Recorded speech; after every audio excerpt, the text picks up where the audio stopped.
Hi everybody, it's me, Linda Marcus Smith, and looky here, no split screen. I'm here with somebody I've met recently, and I'm having a blast getting to know her, and I want you guys to get to know her. She's amazeballs. Hello. This is Tarah Buchanan, everybody. Say hi again. Hello, my name is Tarah Buchanan. Tara like Tarzan, because I'm a wild woman. So She's the best.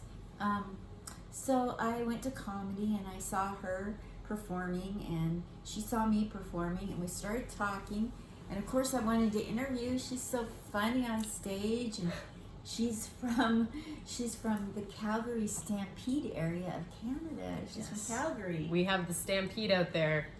Oh boy. Look out, yeehaw, yahoo, oh hey, all that stuff. Yeah, it's a good time. So she's been here in Vegas for a few days. So I got here on October the 8th, and it is now the 16th. Oh my gosh. Yeah, so I've been here just over a week now. I'm having a great time. And she's killing it. She's doing so good. I'm having a good time, yeah. Her comedy is so great.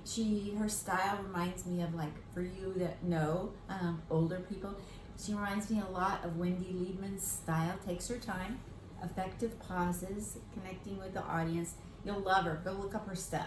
Yeah, you can reach me on all my social media platforms at Tarah Buchanan. So Tarah. I know there's an H at the end. Sorry about that. And Buchanan, Buchanan. Absolutely. Thank you for that. And you did it better than I could, you know. I'm kind of spoiled. It's Smith. Yeah, you're so lucky. Sorry, there's an H in there at the end. Yeah, well, we're both apologizing. Yeah, all the H's. So, I guess what I want to do is my normal interview, but we've already talked. Let's be clear. All day we've been talking and just getting to know each other, and it's been a blast. Yeah, you wouldn't think that we'd have a lot to talk about because there's a huge age. I'm so much older. Let's get real. A little bit. It's like one or two, couple of. It's a bit. Decades. Yeah, I just, but I feel like we've, like we have so much in common. There's so many parallels that it's like, it's interesting how similar we are, even though there is a bit of an age difference between us. So yeah, we have similar values in how people should be treated, and we even went to church today. We went to an all-black church. In an all-black church. Is awesome. We're two white women, but don't tell anyone. I don't know if you noticed. I don't think they noticed. Yeah, I don't think. They were very welcoming and very lovely, yeah. Yes, it was awesome. Yeah. So, let's talk about what you've been doing with the pandemic. What do people do in Calgary during a pandemic? I know what they do in Vegas. Not much. Yeah, so in Calgary, what I noticed is a lot of people are Netflix and chilling. There is a lot of Ben and Jerry's ice cream eating. And a lot of, people still get together in Calgary. Like, there's still a lot of house parties. There's still a lot of social gatherings. Some people are cautious, more cautious than others, but there's a mixed bag. Like, there's all types of people in Calgary, handling it in different ways. Mostly in my circle of friends, we still get together. I run a weekly podcast called the Speakeasy Comedy Podcast, and me and my friends, we meet with each other and we don't wear masks.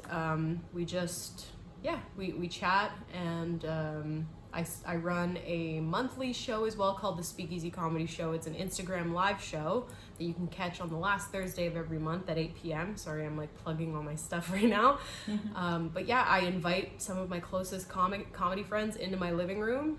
And yeah, like my roommate, she's cool with it. We all just get together and just try and share and laugh and make some good memories, because life hasn't stopped.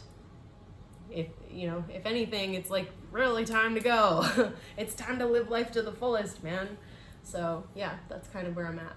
And that's kind of what we have in common, is that we both, with the pandemic, we both dug our heels in trying to make things happen for other people and for ourselves to stay afloat. Yeah. And that's worked well. Definitely. Just doing that. So I was like, I'm older and I get it. I hear it a lot. I understand I'm older. Have I mentioned this? Oh my gosh. So beautiful. Yeah, being older, I like to do things like an old person. So I would like to go into like when you grew up, were you always funny, or did you hold it all in until you were 13? Did you become, what happened? I gotta know. Okay, that's a good question. So there was a movie that came out called Home Alone, and there was this certain type of recording device that Macaulay Culkin uses in it called a Talkboy tape recorder. But then they made this actual tape recorder and they sold it like hotcakes after this movie came out. Kids were getting it for Christmas and for their birthdays and stuff. But mine was a Talk Girl tape recorder. No way. And yeah, so I would just like follow people around trying to interview them. We also had like a camcorder growing up, like one of those really old ones you could like face towards yourself. But then like late 90s, you could like turn the screen around and like watch what you were doing. That's mind blowing. Yeah, I know. So that was huge. It was a huge deal, and we loved making videos on those. We would like, especially in elementary school, my friends would come over and we would try and make a video of like our school presentation, and it would be us just being goofy, trying to like teach people about John A. Macdonald, which is the first Prime Minister of Canada. A prime minister is kind of like our king. I know you guys have Elvis down here. I've been doing that joke on stage and people actually like it. Which so I'm just good. Like, oh great, Elvis is not too hacky. Okay, cool. No, nobody thinks of it. Yeah. Like, that's good. Yeah, it went over really well every time you did that. I'm glad. So yeah, just like always trying to interview people. I had like a tape recorder, a camcorder, and I'm just like, let me, especially my sister. And I was telling you about my sister. She's one of my biggest critics, in a loving, sisterly kind of way. Let's just put it that way. But she's tough, right? So I would go to interview her, and she'd be like, this interview is very boring, and I'm very important. So get to a better question, so she was always like, had high standards for me. And yeah. That's kind of where it started, just as a little kid, just goofing around. Yeah. So you've been doing this since forever. Yeah, like I've always been like this. And you're funny, and so your sister might not have encouraged your funny, or she helped it hone it because she was noticing any hole that needed to be filled up? Yeah, so her and I have different dads. So we had very different upbringings. So her dad like lived in the city and had more money than my dad. So she would like, she'd go to her dad's house on the weekend. She'd go shopping with her stepmom. She'd look at magazines and fashion and getting her nails done and all this. Meanwhile, she comes home to me and I'm just like, hey, can I tape record you? She's like, ugh, get away from me. You're so weird. Go play by yourself. I'm like, I will go play by myself. I like that. That's one of my favorite thing to do. I'll go hide under a table and pretend that it's my fort or castle. So she's a big reason. She's a huge influence, especially with music. Like she brought hip hop music to me because she would go off into the city and she had all different friends. And she'd bring home, like, the first CD player I ever saw was one that she brought home, Yeah, just huge influence with, especially, like, R&B music and hip-hop music. Like, she brought home, like, a Destiny's Child CD, and I was just like, what is this magical music? I was just like, yes! I can't even do the song. What's one of their songs? Just like, I'm trying to say I don't want no scrubs. That is not Destiny's Child. That's TLC, but you understand. But yeah, my brothers too. I can't leave them out. They're a huge influence on me. The oldest is 7 years older than me, and then my youngest brother is 3 years younger than me. And all of them have been huge influences on my comedy, what I find funny, things I'm interested in. Yeah. So would you say that your family and people at school, like students and teachers, always thought you were funny? My friends definitely thought I was funny. They hung out with me because I would make them laugh. That's for sure.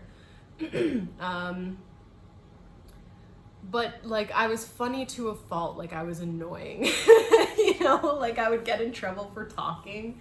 I probably had ADD growing up. Like I did. Like I would just tap my feet on the ground in like a fashion like that was a it was like a pattern. It was like, and I would see how like fast I could go, and my people sitting next to me are like, "You think we can't hear that, Tara? Like that's so annoying." And I'm like, "I'm sorry, I'm just like really into this math equation or whatever." Yeah, so my teachers knew my teachers have always been so amazing to me. Some people I want to shout out to actually are like Mrs. Longstreet, Miss Weir, Mr. Molson. Yeah, you guys, I remember you guys so much because Miss Longstreet was a huge influence on trying to get me to use my voice, trying to sing. I was in school plays, like in elementary school. Miss Weir was mean to me, so mean, but she introduced me to the Beatles. So Hey. she was, you know what? She was mean. She was firm but fair. She was firm but fair. She was never mean for no reason. And then Mr. Molson was one of my favorite high school teachers, and he just like cared. He could see something in me. Miss Scarrett as well. She actually passed away, unfortunately, a few years after we graduated. But she also saw a spark in me, and yeah, those teachers, even though they knew I was kind of a fuck up, that I would just fuck up. They're like, we know you're gonna fuck up high school, but it's fine because we're not in high school anymore, and we see how much it doesn't really matter. Keep being yourself, and so I have been. So I really have those people to thank. Yeah. So what were some of your interests and classes that you excelled really well in school and in life? Yeah. So great question. Thank you. Art. First time I asked it. Yeah. Yeah, that's just like you're great at asking questions. I was really good at art because I was very perfectionist. Like I would produce like amazing lettering and like graphic designs and stuff, just all done like with a pencil and pencil crayons. Yeah, it would take me forever to do things though because I was a perfectionist, so sometimes I would just never start. I'm like, I know this is going to take forever, I'm just not going to do it. Or I'd do it the night before and not sleep. I remember I would pull all-nighters in elementary school. Like I would finish an entire, like a project that I had 3 months to do. I would do it in like the same week and not even a whole week. I'd be like, the third day out, I'd be like, okay, I should probably start getting serious about like doing this project. And then the second day out, I'm just like, I still got some time. And then the night before, I'm like, shit! Like trying to finish it, but like I would finish it and then I would get like an A+ on it. Wow. So art, I was really good. I was good with like science. I was okay with math. It just had a hard time. Like if I didn't understand something, and especially in high school with calculus, like if I didn't understand and then the next day the class was already moving on from that thing, I would get really discouraged. Would you? Yeah.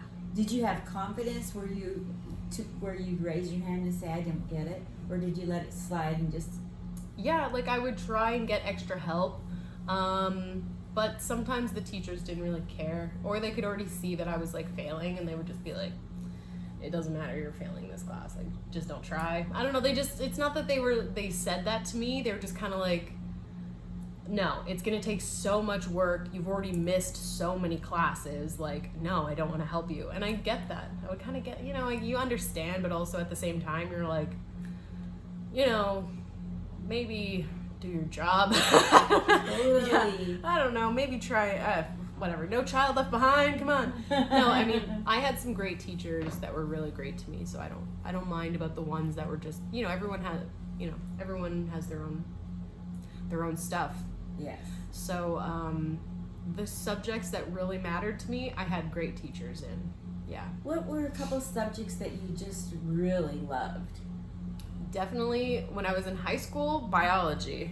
No way. Yeah, absolutely. But it's because I was in love with my teacher. Now, I've talked about this many times.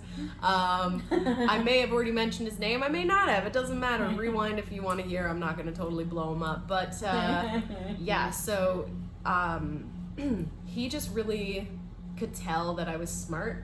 but that I was going through a lot, because when I was in high school, my parents had already been separated for like 4 or 5 years, and I started to become like very overweight. I was going through like just using food to like comfort myself, because it was just me and my youngest brother living in the house by now, but my dad was working like 2, sometimes 3 jobs to help provide for us, and I was taking on a lot of responsibilities for like my brother, myself, and I was also working a part-time job so I could afford things like a cell phone. So this teacher just like, I would stay after school and try to like finish my homework, and he would just like come down and try to help me, and it was really cool. So I fell in love with him, which is so, which, what 15, 16-year-old girl who's having like daddy issues wouldn't fall in love with like a cute teacher who wants to like help her after school? It's like every fantasy. Plus you're blossoming sexually at that age, so you're just like, oh my god, he's Brad Pitt. This is so like Meet Joe Black or whatever that movie is, Anyways, yeah. So, is that all you wanted to say about falling in love with a teacher? Should we move on from that topic? Or fill in our own blanks? Yeah. I guess, like, what else do you want me to... Did we ever hook up? No. He knew. That's the thing. And I knew he knew because I told everyone in my grade about it. Because I'm like, this doesn't matter. But, like, secretly I totally wanted him to know. Because I'm like, he loves me too. Like, just so, I will say this about him. He never made me feel shitty when he found out. He never made me feel like I was a creep, And sometimes when I would, like, I don't want to blow him up like this, but sometimes when it was so obvious that I was like pining over him in front of people and he was there, and I'm just like, wow, you're just so, you just care about people and it just really matters, and thank you so much for listening, blah, blah, blah. He would start to blush, like he would, so I'm like, he wants it. Oh god, that's so dumb. That's so dumb. But yeah, so. That's how we think though. Yeah. He never made me feel bad about it though. That's cool. But he never like engaged either. He would like leave the door open if I was ever in his classroom, because it was just like, yeah, you're a problem. I'm like, I know. So, but when I fall in love, I fall hard. What can I say? Started early. Yeah. So, you have a lot of stage presence. So, did you get trained in being on stage? Yeah, shouts out to Miss Longstreet, one of my elementary school teachers, because she always encouraged me to be in the choir, to be in the chorus, to try out for things, and I ended up getting a lead in the grade 8, like that was the highest grade in elementary school. I ended up being a lead in Fiddler on the Roof. What? Yeah, so that's so Jewish. Yeah, thank you. Yeah, mazel tov, Matchmaker, matchmaker, make me a match, this sort of thing. So, yeah, it was because of her. And also because of Miss Weir. But, yeah, Miss Weir was, I don't know, I love Miss Weir, my grade 8 teacher. Miss Longstreet was my grade 7 teacher. I love Miss Weir for different reasons. She was there when my parents were like going through criminal and family court, So Miss Weir was really just like, I get it. Your life sucks right now. Hand in things whenever you need to. Otherwise, don't talk to me. I'm like, okay, cool. Thank you. So she was cool. Yeah, so I was sort of trained from a young age, I guess. Also, my mom, before my parents separated, she put us in like musical theater classes outside of school, vocals classes, jazz classes. So yeah, I learned how to be on stage from like a really young age. Yeah, it shows in your comedy. Thanks, yeah. Yeah, you're very relaxed on stage. I had to travel the country to get to that level. Oh wow, yeah. So mine's like dive bars across the country. Yeah, so, and how long have you been doing comedy? 7 years. March 13, 2014. Okay, wow. Yeah. March 13. Yeah. That's 4 days after my birthday. You're a March baby. March 9th, yeah. I'm March 19th. Are you kidding me? Yeah. Of course you are. You're Pisces. Us Pisces just hanging out together. When you were talking about your life, it was like talking about my life. Really? Yeah. I was sitting here going, and I'm like, oh my gosh, if she only knew that's my life. No wonder. Wow, that is so cool. That is so cool. Yeah. I didn't fall in love with a teacher. No, I didn't really fall in love with a teacher. Teachers were my arch enemy. Like, they wanted me to not be funny. I'm a 50s girl, you know. If you, like, I always saw the funny in everything. And that was like, you were considered like the R word, retarded, if you did that. Mm-hmm. Like, you go to the principal. You thought that was funny? Go. Mm-hmm. And, so I never fell in love with them because they never got me. But later in the years, like when you came along, I'm sure that they were more hip to, just because you're wisecracking doesn't mean you're an idiot. Yeah, it means that you might have actually a different type of gift other than reciting your times tables. Yeah. Yeah. So you were in high school, you did this, what part did you play in Fiddler on the Roof? I got that. Golda. Oh! Yes. They had to do like makeup and hair, and you had to be bulkier. I was a overweight child, so I was perfect for the role. I just made that connection now. I was the lead because I was fat. That's great. Wow, being fat got me somewhere. That's awesome. Because man, it never felt that way. You know, it always felt like it held me back. But I played Golda, and it was the best. It was the coolest. I loved being in those plays in elementary school. They were always big productions. Like, our teachers did such a good job at putting on these awesome productions. We just took it for granted. We're like, all schools are like this. No. We had some amazing drama teachers that like banded together. Miss Armstrong, Miss Longstreet, Miss Daybott, Miss Weir. They all just, Miss McPhee, they would all band together, these women, and just like work together to put on this production with these snot-nosed kids. Good job, ladies. Yeah. So you get trained, and you intimated with me when we were out talking today that you sing. So where did singing enter into your life? Well, I remember singing like Brown Eyed Girl, driving in the car with my mom, with my sister and brother in the back seat. And yeah, just like I was always encouraged to sing. Like, my mom noticed that I could sing, and then also once my mom and my dad separated, my dad got custody of us. And one of the best ways for like me to cope with what was going on, like, because I didn't have my dad, like my dad had custody of us. We didn't want to see my mom because it was just a whole big thing.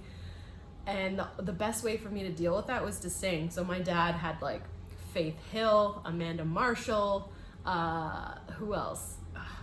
It's just so many like Alanis Morissette, Sarah McLachlan. He had all these CDs, and he would just let me put one in after the other wherever we were driving, if we're going to like hockey or whatever. He would just let me like sing my heart out. He would just let me, let me. Maybe that sounds strange, but my dad never made me feel like my singing was annoying. Wow. Ever. That's a beautiful thing. That's precious. It is precious. I'm so grateful to him for accepting me for that. It's like the biggest connection that my dad and I have, I think, is my voice. I played the violin in school, and it's a screech machine. I'm not gonna. Yeah. And my mother just complained all the time. So, quick story. She said, when you come home and you're done playing your violin, put it way up in the top of the closet so if it falls, it'll break. Thanks, Mom. Great advice. They came to a graduation for my sister, and I was going to be in the thingamajig in the orchestra.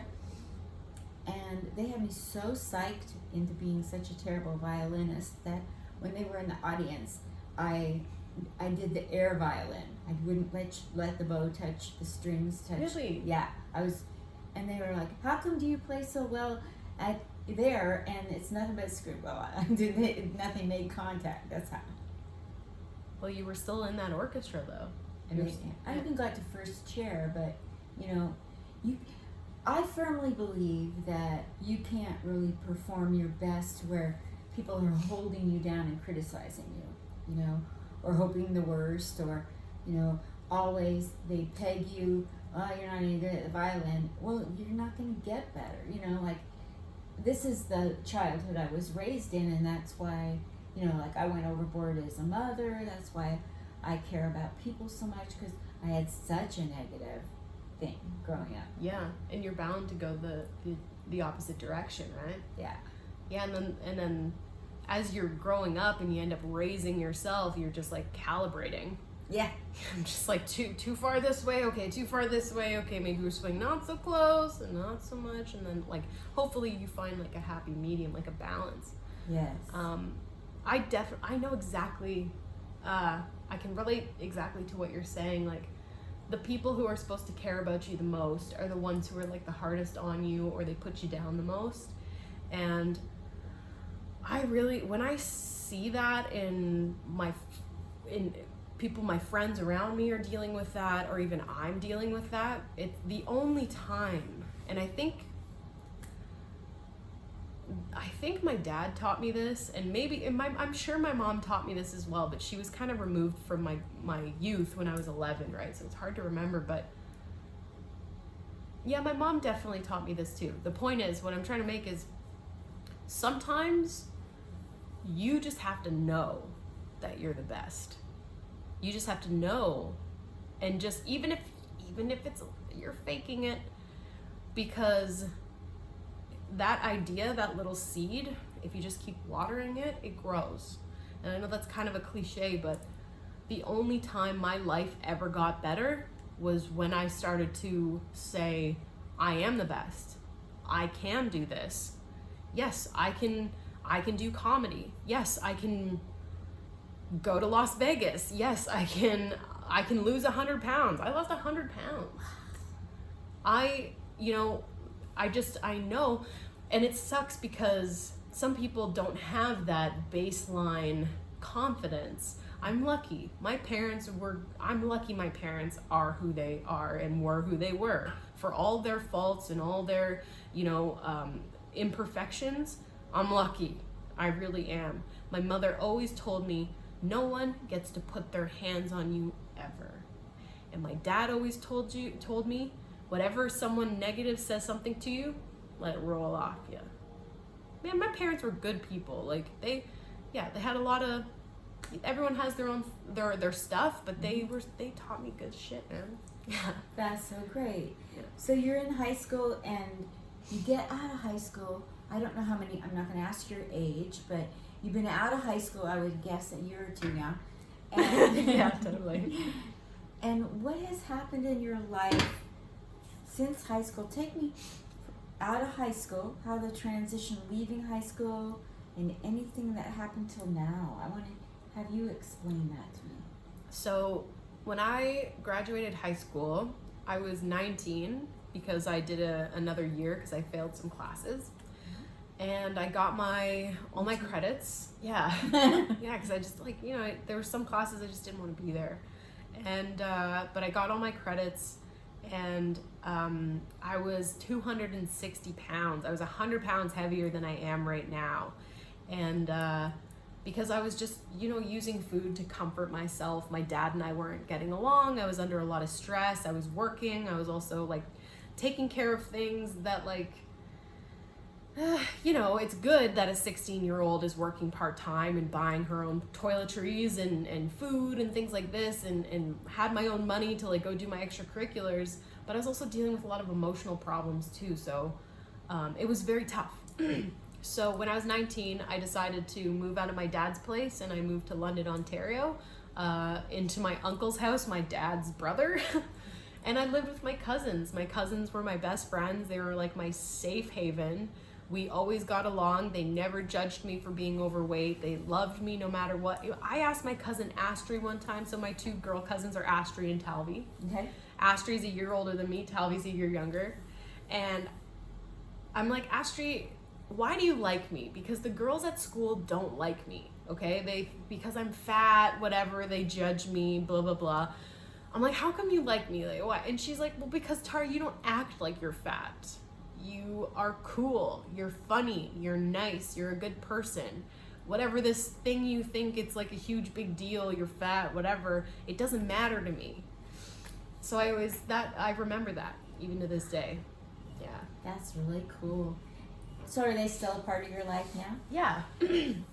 It's a little bit tougher now because I live I live in Alberta, which is on the west coast of Canada, and they live in Ontario, which is in the east. It's a little tougher, but we try to keep in touch over social media. Things with the pandemic too have made things a little bit complicated because I have like my choices and they have their choices, and those choices are different, and sometimes it's hard to not focus on our differences. Yeah, absolutely. Especially when you're women that are all almost exactly the same age, very competitive women. We want to point out each other's flaws. Isn't that something? So I love them so much, and they're my best friends, and I'm not going to cry right now.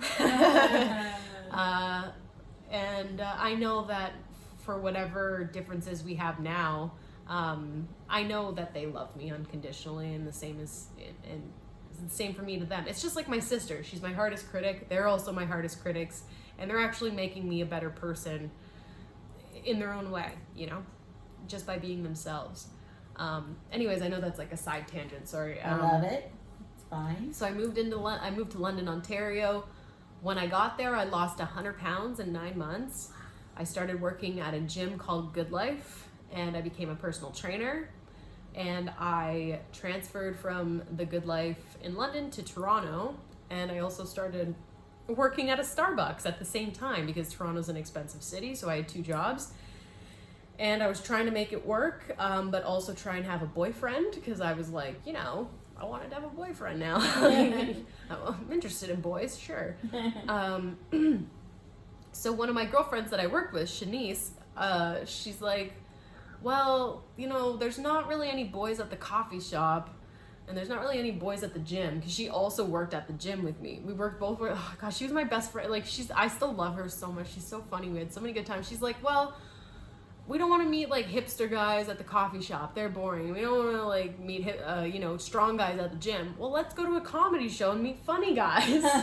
So she took me to an open mic comedy show in Kensington at this place called Sonic, and the name of the show was Skin of My Nuts Comedy, and it was in a terrible hot attic that you had to like climb a ladder to get to. It was awesome. Like, you would love it. And I went and I heckled, and then since I was heckling, the producer was like, well, damn, you're really loud, you should go up next week. And so I did, and that's how it started. Wow. And that's how, I had a catalytic, something in my life that made me go, losing a relationship, but also I had just gone to a comedy show, and the guy went to the mic and he was bombing, and everything he was thinking in his head, he was saying into the mic. Oh boy. And he goes, oh, this is terrible. I am bombing. I should go home and kill myself. And I was sitting there, and I felt for him, and I said, oh, just make fun of us Jews. And so the place just busted up laughing. I haven't heard a laugh like that since. Yeah. And then I thought, you know what? At some point, I've just got, if I can do this, I need to go up on stage. So you were a heckler too. I mean, technically, yes, it's like dude. a mirror. It's a mirror. Are you a Pisces? Yeah. That's so funny. Yeah, because I think my heckling enriched the show, okay? I did. And No doubt. you know you did. I know I did, but anyone else looking at me, especially the producer, would be like, you were just like talking and never do that. But I was doing this type of heckling. I was like, oh yes, honey. That's not heckling. Oh, I've been there. Like, I was doing this, and it was making the comic laugh, so it was enriching the show. Whatever, man. You know what? You guys can judge me, whatever. Yeah, so I started doing comedy in Toronto, and I lived in Toronto for 3 years, I think. Yeah. And then I decided to move out west to Calgary and started running shows there. And I've lived in Calgary for almost 5 years. And I run 2 shows and a podcast now. And and so this, to bring us to Las Vegas, everything with the pandemic was kind of like bumming me out. So back in May, I was like, man, they're getting real like handsy with all these mandates and lockdown rules. Like, it's so boring. Maybe I'll just go down to like a free country. I don't know. USA. Because I think I really have something to offer to the entertainment industry, as a comedian and also as a performer in general. So I'm down here. I'm really hoping that something happens, and things have been happening. Things have been happening, Linda. Ever since I got here, magic has been happening. It's been scary because I've been broke the whole time, but I'm used to being broke, okay? We know how to live. We know how to be frugal, okay? Yes, I look like a bag lady sometimes. Judge me if you want to. I don't care. Like, I am good at taking care of myself and staying focused when I have a goal in mind. So I have just been trusting myself and my intuition, and also just putting it in the hands of God. Like, we went to church today, and that young man was just preaching about the grace and glory of God. And whatever you believe in, right? Now, I don't even know if I believe in God, but I do believe in positivity, and I do believe in the universe never hands you more than you can handle. You know, everything We talked about that today. Everything is placed in front of you for a reason, and it's just you're always given a choice. You have choices, and you just follow what you think the right choice is. Clear mind, light heart, and just, this is the next thing I gotta do. So I have some big decisions coming up ahead of me too, because there's like vaccine passports in California and everything too. I'm like, oh boy, what am I gonna do this week? Am I going to California? I'm saying going to California. I'm saying on to Washington. Those are not the words, but yeah. So yeah. So you've been getting a lot of good reception here in Las Vegas, and it's been exciting to see you, because I know that you do have a lot to offer to the comedy community. It's obvious. You take the stage, and it's like watching a starlet, and that's not meant in a put down way. It just means that I do not take that as a put down. I just got star quality. Stars in my eyes from you saying that. Yeah, there's a star quality to you. Thank you. Yeah. And I was a little bit, I saw you on the show last night, and I was a little bit disappointed that you were the first one up, because I think that oftentimes the lineup makes it appear to the audience that this is the beginner with the least ability, and that's what they're thinking. And I think that if you had been given more than the time you had been given. Well, last night at Billy's show? Or? Yeah. It's great that you were on the show, but I was sitting there going, I want to hear more. I don't want her to be the first one up. She's the star, and I don't mean that against Kitty Pineapple or Ty Rivera, but I wanted to hear, I hadn't heard you before, and I wanted to hear a lot more from you. That's so cool. Yeah. Thanks for saying that. You do leave people wanting more. Oh, yes. That's good. Yeah. Thank you for saying that. I hope my sister's listening. She's always like... She's so good. You should see her the way I see her. She's a star, and she connects with everybody in the audience, and she has a fresh take on funny, and there's a star quality. I don't even know how to put it into... I've seen a lot of people on stage. A lot. 70 years of watching comedy. And when you see somebody that's got the star quality. So cool. Yeah. Thank you so much, Linda. That means a lot to me. So, you're very welcome. What are the things that have driven you? I don't see you as anybody else. You're so unique with your comedy. And so, who has been an inspiration? Who in the comedy world? Or, I think we talked about, there was one, and it's a male person. I don't want to say his name. I want you to say it. Which also I find very unique, that he's your inspiration, someone whose comedy style you like. So why don't you take it from there on? Yeah, I think I know who you're talking about. Controversial. My favorite comics are actually quite infamous. So I really relate to the style of Crystalia, for example. Wow. Why? he reminds me of someone I grew up with, you know, like my brothers, and I find my brothers to be a lot like Chris D'Elia for like his comedy, not his personal life. You know, I don't know Chris D'Elia personally, so I can't speak on that. But what I do know is his comedy, how he is in his podcast, and how his stand-up is. He's an incredible stand-up performer. He makes me want more. I'm like, you're leaving? No, like it's over. I'll watch it again. I watch his stuff over and over because his comedy is so good, and he reminds me of a brother. I'm like, man, the way that he rips on people, like the way he jokes around with his friends, the way he dresses, the things he cares about, his neurotic way. I will say this too, the way he is neurotic, exactly like my mother. Wow. Because he's an Italian man, and he's just like, well, I don't know, is it pointing this way, and should I do it like this? But why would it matter that I'm doing it like this? And does it matter to you? Well, I mean, it matters to me because I'm the one drinking the water. Like, he's so like that dude, and I'm just like, oh, he reminds me of my mom. Anyways, so I feel really warm to Chris for that reason, which is not popular because he has a spotted past of underage girls and blah blah blah blah blah. I don't think it's easy to be a famous person whatsoever. I don't think it's easy to be in the public eye is what I mean, because when you screw up, not just so and so knows, everybody knows, and nobody's perfect. But I don't know the guy personally, so it's hard to like have a really informed perspective on what I think about him. So maybe one day if I meet him, that would be really cool. We could talk about it. But someone else who I really look up to, who is probably my number one favorite comic of all time and has really shaped and formed my style, is Louis C.K., which is also not a popular thing to say.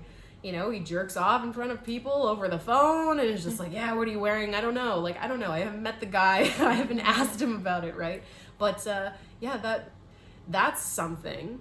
But that's his personal life. But what I'll say about his comedy, though, what a talent, his style, his cadence, the things he talks about, the differences that I know he wants to make in society. Because, wow, are people ever asleep? Are people ever asleep? I was at the Daniel Tosh show last night. This is at the Mirage. I was in the Mirage Theater, so this is at a casino. And people are laughing, and I know Daniel Tosh is a very talented young man. Very talented. I mean, he's older than me, but he's a young man. The people, I'm just like, these people are asleep. The way that they're laughing when he says like pussy or dick or whatever. They're not listening. But and the way that the change that I know Louis would like to see is like, can people wake up? Because you're not dumb just because just because you're laughing at the pussy or the dick. You're not dumb, but you are asleep. There are a few people in that audience who are taking in the entire show and are just like, yes, I can see the type of message you're trying to convey with that, and yes, that's why this is funny, and they're taking more from it, like a more nutritious sample of what Daniel Tosh or Louis C.K. is talking about. But there's some people, that are just laughing at dicks and farts. I think what Louis really wants is to see a change in the world, especially in his country, the U.S., for people to wake up and want to be a better person. He always talks about wanting to be a better person. Wow. I didn't know that. Yeah. That's really cool. So who are some comedians that you cannot stand? So many of these questions I've never asked before. This is so cool. You're bringing out the best. So Or what do people do on stage that drives you nuts, if you don't want to say names? I will say I didn't used to like Bill Burr because of his voice, but that's when I was listening as kind of a person who wasn't listening. Then I started listening to his message, and I was like, oh, this guy, we would get along. Like, we are the same cloth. Like, we are the same person. Yeah. So I love Bill Burr now, but I used to be like, his voice, but like, I got over that. I don't know if there's any comics that I can't stand really that are famous. What drives you nuts when you're watching a famous comedian who's making gajillions? Like, for me, I can't stand fakeness. Like, I know Gilbert Gottfried's real voice is not his stage voice, so it bothers me to watch Right. him. Yeah. That's Stuff like that. So I went to see Tom Segura perform at the Mirage a week ago. And his performance is amazing. He's always amazing. He's one of the most amazing stand-up comics that I've seen in person. And I've seen him in person twice now. I just love his performance. Wow. There was another comic who was on the show before him, Ryan Sickler. And I like Ryan. I think he's hilarious. I love the stuff that he does with his podcast. And he's been on Your Mom's House podcast. I think he's a really funny guy when he's improvising. But I could just tell that his set was really rehearsed and he was kind of bored of doing it, and that these guys have been on the road, and like maybe he was nervous and he just wanted to stick to his material. I don't know. But I could tell as a comic, I'm like, this is this isn't your best. It's kind of fake.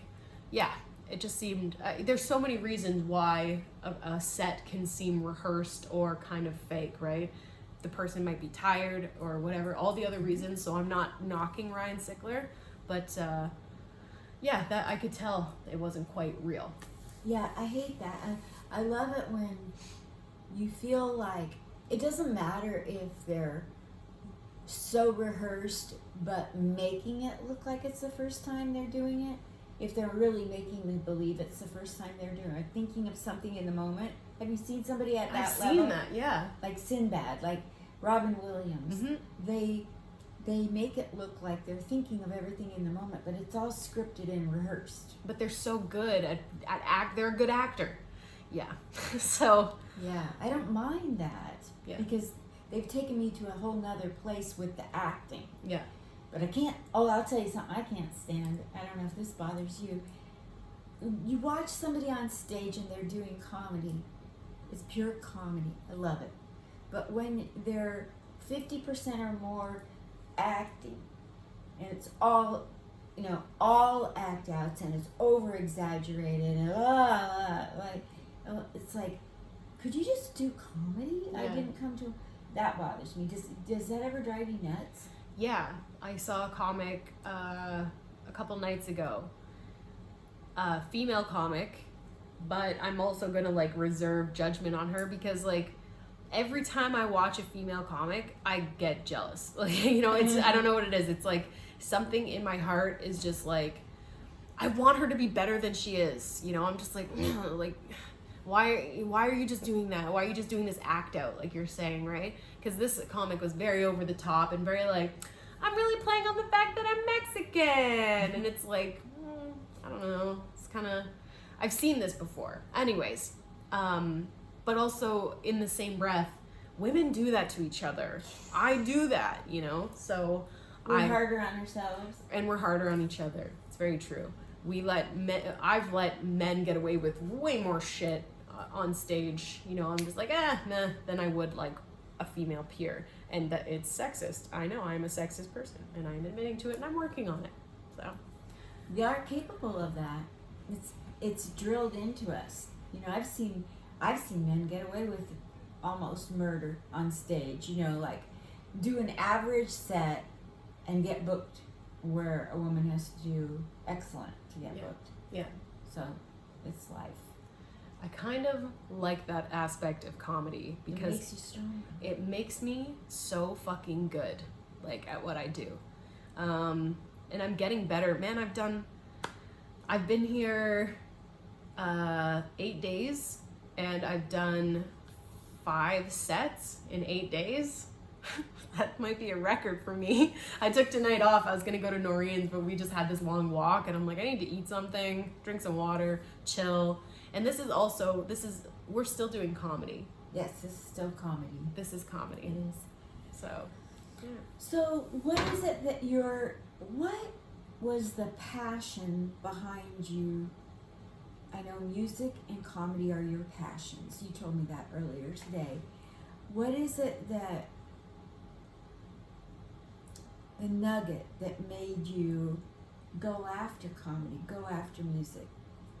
I want to be able to unite multiple camps of thought on something controversial. I want to make, like, in a very simple kind of way to explain it, I want to be able to tell a joke, maybe that has the N-word in it someday, not yet, that makes Black and white people laugh, and also be like, oh, see, we don't have to care about racism. Like, oh my God, like, that would be so awesome if I could, like, that's a simple way to describe it. But it's like, I want world peace. So I do too. yeah, that's the nugget. Wow. So I want world peace, but a microcosm of that is I want peace in my family. My family is just, it's a unit. It has 7 bodies in it that orbit around each other, and I really want that to be a peaceful place, and then I can worry about the world. So what I'm trying to do is make sure that I go after something and I do my very best at it, so I can show them that they can too. And I think that extrapolates. Like, if I do well in my life, and my siblings do well in their lives, and my parents do well in their lives, well, then they know a bunch of people that I don't even know. And then it's like a pyramid scheme of peace. Just like they tell 2 people, and then those tell 2 people, and it's like MLM. I like that. I was just gonna say something like that. Like, Amway, it's your downline. Yes. So, and then I make all the money. I don't know. I'll donate it. I always said, like, if I made $1 million, I would break it all up and give it to my family. This, my sibling, this sibling, this, and my mom and my dad, and then I'd give the rest to charity. And I think I still would do that. I don't know. I just don't need much. Yeah. That's so cool. So, what is something that you have to accomplish in music and in comedy before you get old and kick the bucket like I'm gonna do? Let's see here. In comedy, I would like to shake the hands of my heroes. I know they always say don't meet your heroes, blah blah blah, but I would like to shake Louis C.K.'s hand for sure. I don't know if that's gonna happen. Something I know that's gonna happen is I'm gonna meet Chris one day. I will. And I'm gonna try and make sure I think of something memorable to say to him, because he always says be more memorable. Sorry. Yeah. Yeah, I'd like to shake Louis C.K.'s hand, say thank you. Same with Theo Vaughn. Theo got me through so much, his talk about sobriety and just staying focused on your goal and, like, believing in a higher power. That always kept me really focused in a time when I needed it. So I would like to shake their hands for sure. But it would be really cool to see my name. Where would it be cool to see my name? Goodness me.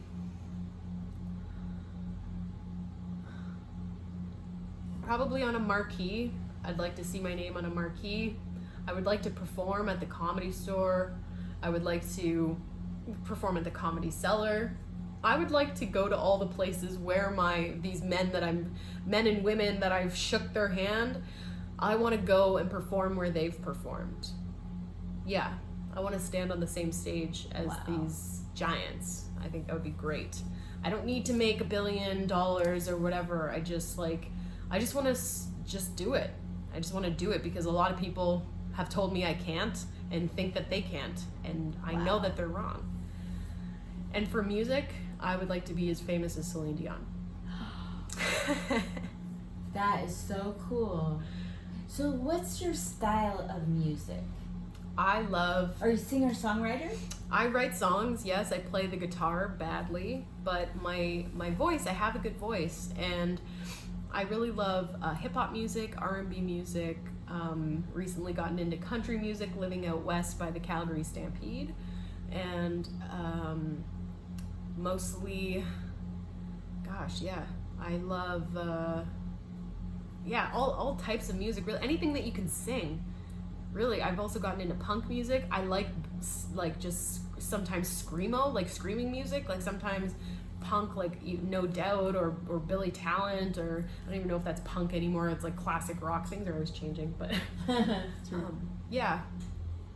I really like singing a cappella too. I love having that perfect pitch and just like letting my voice echo in a good acoustic staircase, this sort of thing. Yeah. Yeah, I love to sing a cappella as well. I'm not trained professionally, but sometimes I'll turn on YouTube and I'll look for ballads or great songs, through the ages and just sing along. And sometimes I'll turn on Facebook Live and say, I'm singing with Neil Diamond, and then it's me just singing along. yeah. Just seeing if I can. Well, that's funny. Kitty Pineapple, she actually referred me to this karaoke app today called Mule or Smule. And yes, she sent me a video with her voice range, and she has a very amazing range. I would love to do a duet with her sometime, so I'll definitely be doing that soon. Yeah, I'm excited to duet with her. Does she have a large range, high range? What's her Well, range? she speaks in a high range, but she's got a very good, she's doing I don't want to say baritone, I don't know. She should be able to sing high and low. Yeah, really. I think she's got an incredible range. 4 octaves or more. Yeah. Right? Mm-hmm. Wow. So. I remember when Mariah Carey sang 8 octaves. Oh, wow. And then she smoked and partied, and now she's lost it.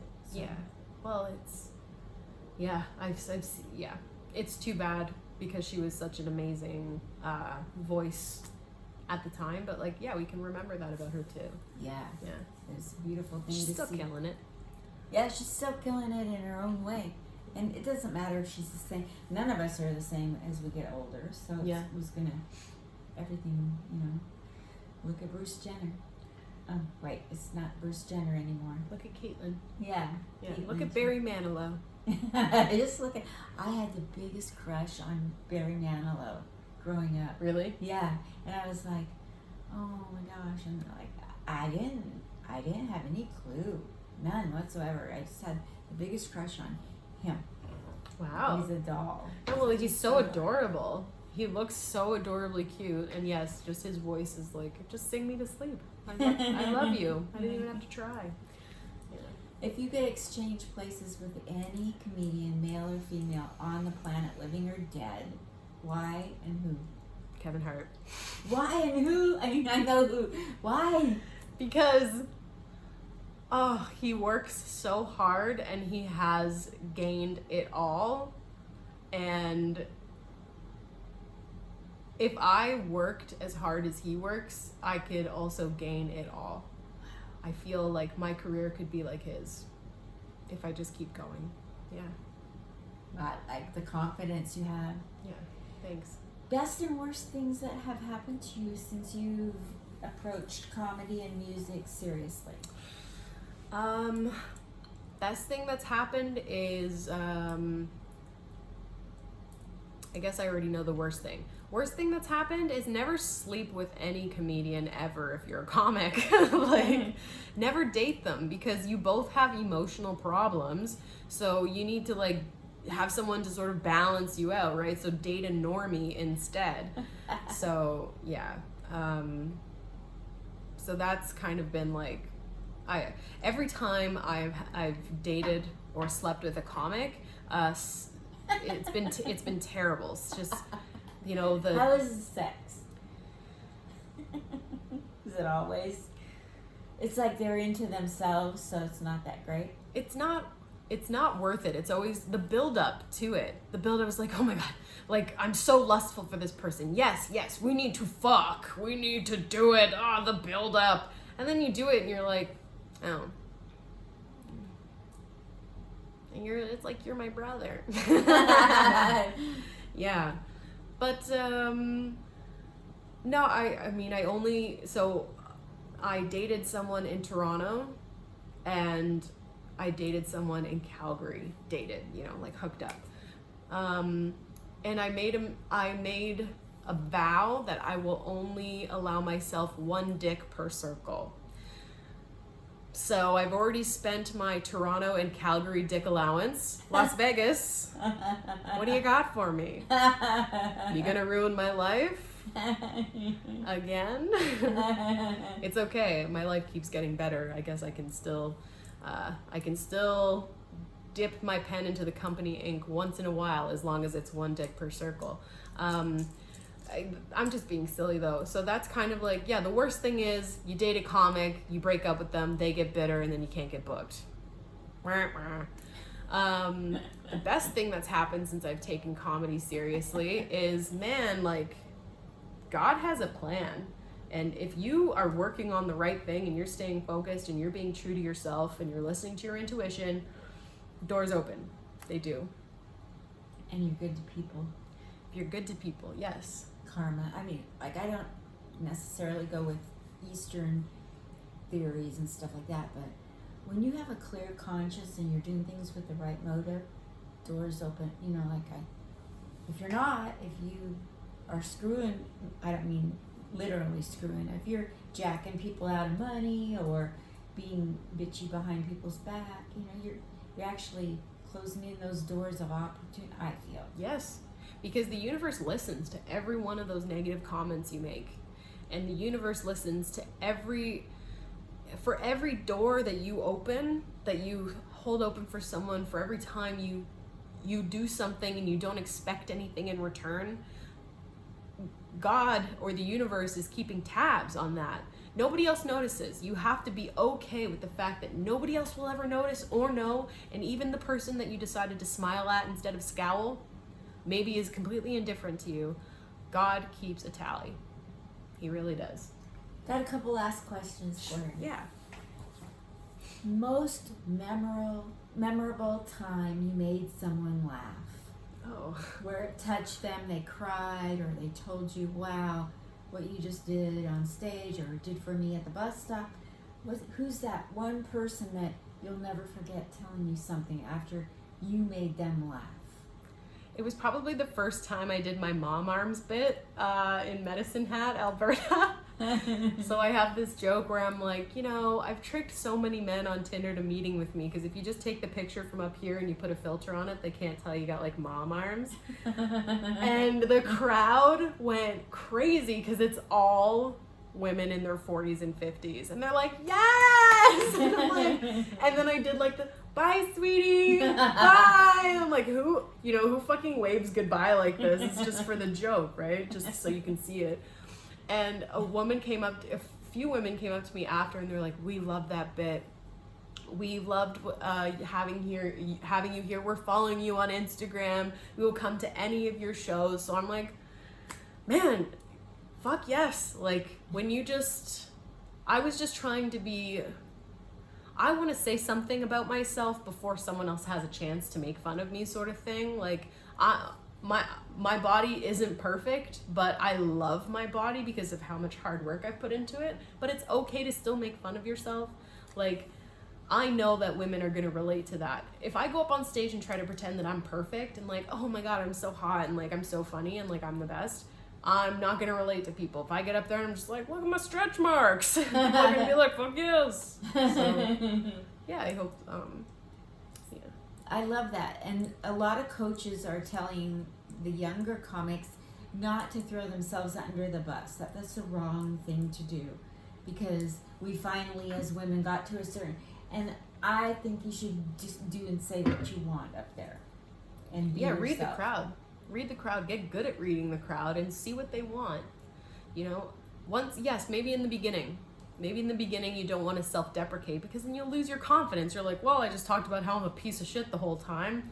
If you sing it, it'll happen, you know? So, yeah, maybe in the beginning, you know, be nice to yourself, comment on things that you know about that are more positive. But then once you get good, read the crowd, and if there's someone in the back that just isn't having your NASCAR or your fucking, your Kim Kardashian commentary, then move on to like how your thighs rub together. You know? Or how you have an ingrown toenail and you just constantly keep doing self-surgery on you and you're on yourself, and just makes it worse and more infected, and it kind of smells. Okay, so we're just gonna move on from that. It's relatable, trust me. Anyways, yeah. See how good she is. What is it that I like to ask this? I have gained so much from interviewing people. Yeah, absolutely. The question, it's like a master class, you know, interviewing and getting information. You're great at asking questions. Man, I'm just... Do you know, I got put down for this from my mother. You go away, you ask so more damn questions than 7 wise men could answer. 7 wise men. And that was me way back then. I'm just a questioner. It's I'm not even putting this on. Well, I've got to know these things. It's amazing because in conversation, people are more engaged when they're asking questions. You can tell because you have to listen in order to ask a question. If someone just agrees and it's just like, yeah, they were not listening to you. Trust me. So if she can tell, you're probably the master at knowing when somebody's checked out. You know? I've had it happen a few times when I've been doing interviews, and it's like not fun trying to get them to come back into the, come back. Yeah. I got things to say, and they're checked out. Okay, so you mentioned reading the crowd, and I get sick and tired of labels and pacifiers that people shove down each other's throats. Like, oh, you could have done better if you just learned to read the crowd. All right, tell what is reading the crowd. Everybody's got their own opinion. Nobody talks about it. It's just something. When you have arrived where I'm at and you can read the crowd, you'll do better. So what is, to you, Tarah Buchanan, what is reading the crowd? So when I first started doing my Fishbowl comedy show, I opened up with some Indigenous material that walked 2 audience members. They left because of my content. And the owner received a negative review.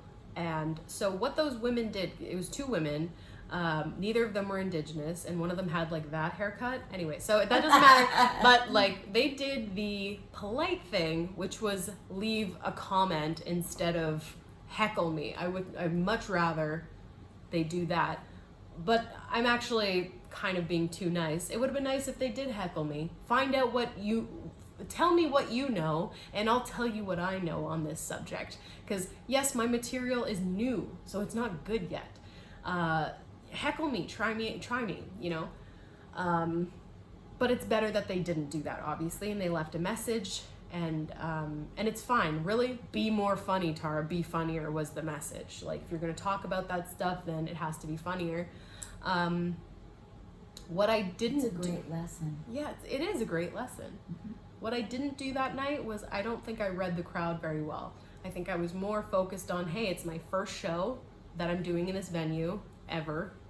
I'm hosting it and producing it, and I this is the material that, like, I was being kind of self-centered. I'm like, this is the material I want to work on, instead of this is material I know that works. So that was a selfish sort of last minute, I'm nervous decision. And that was me, not reading the crowd. So I guess reading the crowd for me is start off with crowd work. Like, see, like, hey, how are you guys doing tonight? Are you celebrating anything? The basic stuff. Mm-hmm. And if they're kind of tight, be like, okay, move on to someone else. So, oh, you over there, blah, blah, blah. And if they're kind of tight, you're like, okay, I'll just go right into jokes. And then you do, and then they sort of open up as you open up, right? I would say crowd work will help you read the crowd, see what they're interested in, if they just keep chalking you and like there's this great dynamic building, then that's going to remind you of, oh, I have a bit on this because we're talking about drag or pride or whatever, and then you can say your bit, and then you can keep doing crowd work, and it's going great and it's dynamic and it's flowing, and then you remember another bit that you have on, oh, the scissors in the drawer, let me tell you about those, and like, it's like, so yeah, that's what I would say read the crowd means. Yeah. I like that. That's it. So, what's the very best thing? I don't think I already, sometimes I forget. Did I ever ask you, I'll just be real here for a second. Sometimes I forget. I'm old. Yes, but there's more to that story. You're not just old. Come on. I have a brain injury, in case anybody's never heard it before. I don't even like talking about it because once I focus on it, I start stuttering and making, But yeah, I do. But it is the truth, and it's not something that like you need to be ashamed of, and it's not. And you're not. She's not that old, you guys. Look at her. She's a starlet. Yeah. Thank you. So, what is the very best thing that's happened in comedy and the very worst thing that's happened? Did I ask that? Yeah, so, and then... I'm sorry. No, that's okay. So the best thing was, just working hard and having it pay off. And the worst thing was dating a comic. Oh, yeah, you did say that. That's right. Well, we're down near the end of this entire interview, and at the beginning, you put out your social media. Mm-hmm.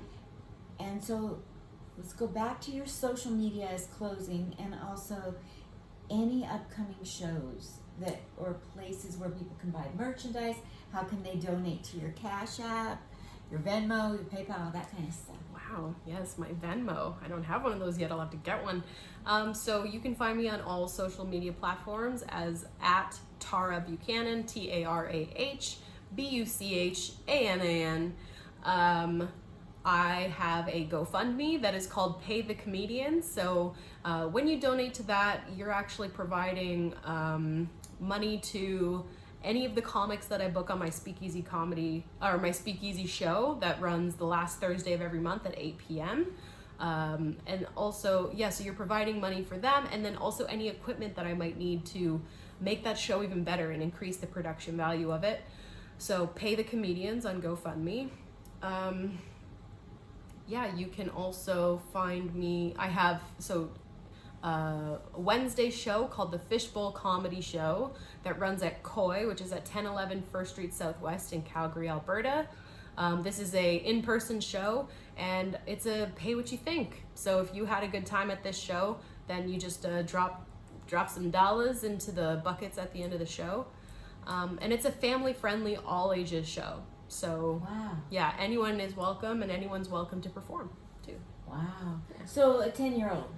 Yeah. I've had a 14-year-old on the show before. Wow. Yeah.